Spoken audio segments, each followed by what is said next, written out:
കരുനാഗപ്പള്ളി പണ്ടാരത്തുരുത്ത് പ്രബോധിനി ഗ്രന്ഥശാല ഏർപ്പെടുത്തിയ പ്രബോധിനി സാഹിത്യ പുരസ്കാരം എം മുകുന്ദന്. ഒരു ദളിത് യുവതിയുടെ കഥനകഥ എന്ന കൃതിക്കാണ് പുരസ്കാരം.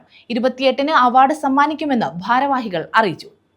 കരുനാഗപ്പള്ളി പണ്ടാരത്തുരുത്ത് പ്രബോധിനി ഗ്രന്ഥശാലയാണ് പ്രബോധിനി സാഹിത്യ പുരസ്കാരം ഏർപ്പെടുത്തിയിട്ടുള്ളത്.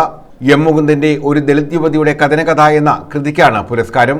സംസ്ഥാന ലൈബ്രറി കൗൺസിൽ അംഗം ഡോക്ടർ വള്ളിക്കാവ് മോഹൻദാസ് ചെയർമാനും ശാന്ത മുരളീധരൻ, പി ദീപു എന്നിവരുമടങ്ങിയ കമ്മിറ്റിയാണ് പുരസ്കാരത്തിന് അർഹമായ കൃതി തെരഞ്ഞെടുത്തത്. 25,000 രൂപയും പ്രശസ്തി പത്രവും ശില്പവും അടങ്ങുന്നതാണ് പുരസ്കാരം. 28-ന് വൈകിട്ട് 5-ന് നടക്കുന്ന പരിപാടിയിൽ സംസ്ഥാന ലൈബ്രറി കൗൺസിൽ സെക്രട്ടറി വി.കെ. മധു പുരസ്കാരം സമ്മാനിക്കുമെന്ന് ഡോക്ടർ വള്ളിക്കാവ് മോഹൻദാസ്, പി ദീപു, ശിവചന്ദ്രൻ എന്നിവർ അറിയിച്ചു.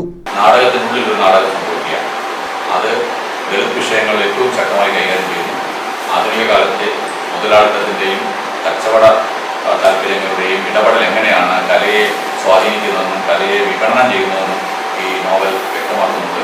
അത്തരത്തിൽ മലയാളത്തിൽ മറ്റൊരു നോവൽ ഇല്ല എന്നതാണ് ആ നോവലിൻ്റെ ഏറ്റവും വലിയ പ്രത്യേകത. വർത്തമാനകാല സാമൂഹിക സാഹചര്യങ്ങളിൽ ഈ നോവൽ ഏറെ പ്രസക്തമാണ്.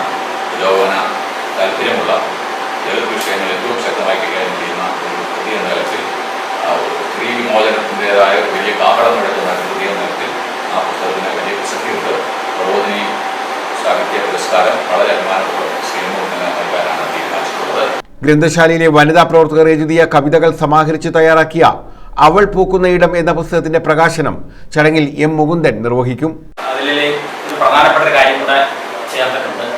അതായത് ലൈബ്രറിയിൽ, നമ്മുടെ പ്രബോധിനി ലൈബ്രറിയിൽ വായിക്കാൻ വരുന്ന സ്ത്രീ എഴുത്തുകാരെ ചേർത്തുകൊണ്ട് ഒരു കവിതാ പുസ്തകം നമ്മൾ അന്ന് പ്രസിദ്ധീകരിക്കുന്നത്. ആ കവിതാ പുസ്തകത്തിൻ്റെ പ്രകാശനം ആ ദിവസം തന്നെയാണ്.